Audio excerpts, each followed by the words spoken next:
I think the most surprising thing coming out of Warner Brothers and director James Wan right now is that they are absolutely on board with making this movie happen and releasing it into theaters for Aquaman 2: The Lost Kingdom by this December, and it's also going to include Amber Heard in the mix as well, something that not many DC fans are very happy about at all in the least. In fact, it is the major factor why a lot of DC fans out there are refusing and are opposed to even buying or purchasing a ticket to see this movie in theaters. This is Mike Zero. Subscribe if you're new and like this video to see future updates. I'm also on Twitter at Mike01. I thank you also very much for the great and kind support. Now, we know that Amber Heard has been the center of attention over at WB. They already fired her from having multiple roles apart from the DC universe that she was supposed to obtain. We also know that she was supposed to have other roles affiliated with Universal, such as the all-female-led Fast and Furious film starring Charlize Theron that was going to also include Amber Heard in the mix. This was all, by the way, confirmed by Vin Diesel about a year ago that there was going to be a female-led Fast and Furious film. She lost that opportunity. She lost her opportunity with Warner Brothers and even Blumhouse Productions for a new horror movie trilogy.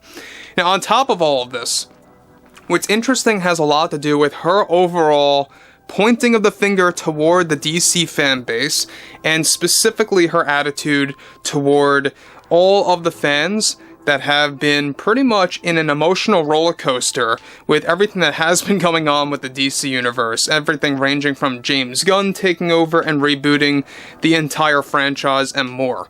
However, on top of all of that, with Amber Heard currently caught in the middle between the Warner Brothers fiasco and the ongoing DC fan backlash for Aquaman 2: The Lost Kingdom, director James Wan had some things to deliver that sheds light on Amber Heard's attitude toward the fan base and what she had to say behind closed doors.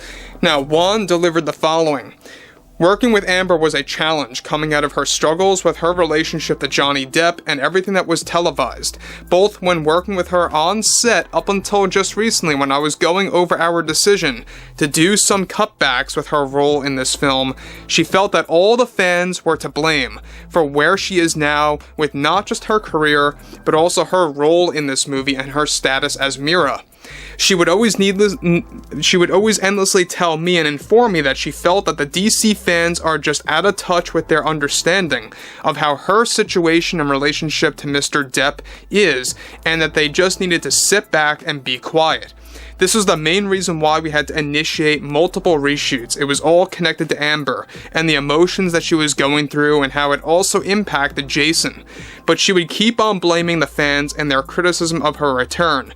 During both principal photography and post-production up until now, Amber always tries to stay in touch, and one thing that always comes up is how she views DC fans as being very toxic in nature and overly demanding of what to expect in a story and from the actors involved, and that it put way too much pressure on her as an actress.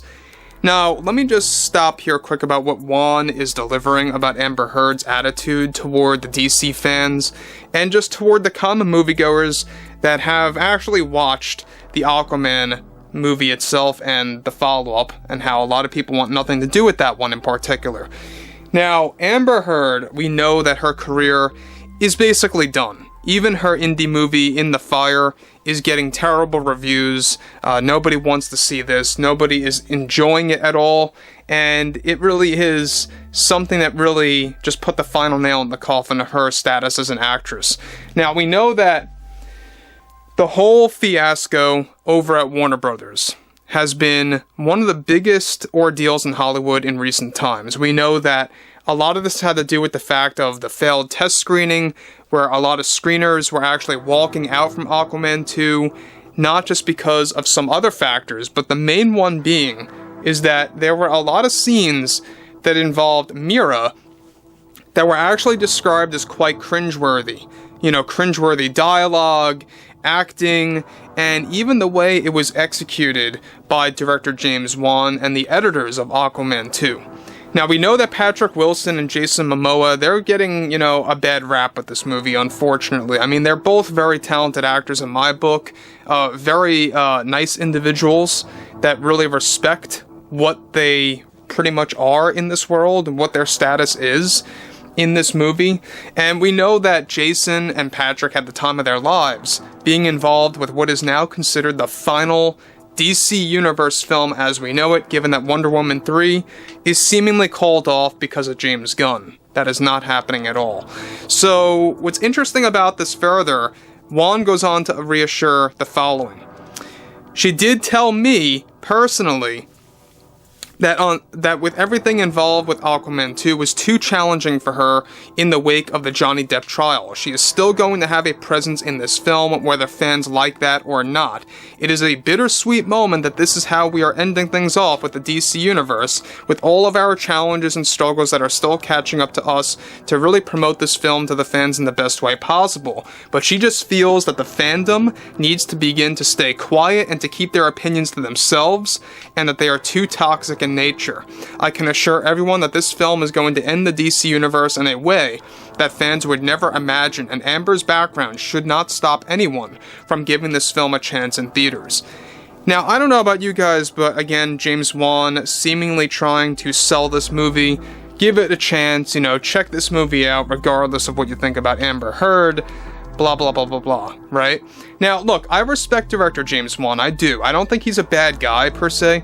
I mean, he has made some pretty impressive movies in recent times as well, but this movie's gonna be a stinker, and I can almost reassure and guarantee that this movie's not gonna stay in theaters for long. It's gonna be another Shazam 2 situation, it's gonna be another The Flash situation where it'll stay in theaters maybe 2 weeks to 3 weeks maximum, and then it's just gonna slowly phase out and then rapidly just vanish. And it's gonna arrive on HBO Max at the blink of an eye like that. So, Amber Heard labeling fans as toxic in nature, how we have to be quiet, how we should keep our opinions to ourselves, how she blames the DC fandom for where she's at in the Hollywood bubble and her career as an actress is just ludicrous once more. It goes to show you that she's no different than those out there like Rachel Zegler, Phoebe Waller-Bridge, BRIE LARSON that are so caught up within themselves and self-absorbed with themselves that they actually are an actress in Hollywood and have all these acting gigs. It gets to their heads, and, that typically happens with these narcissist, esque actresses that really can't let go of their status in Hollywood.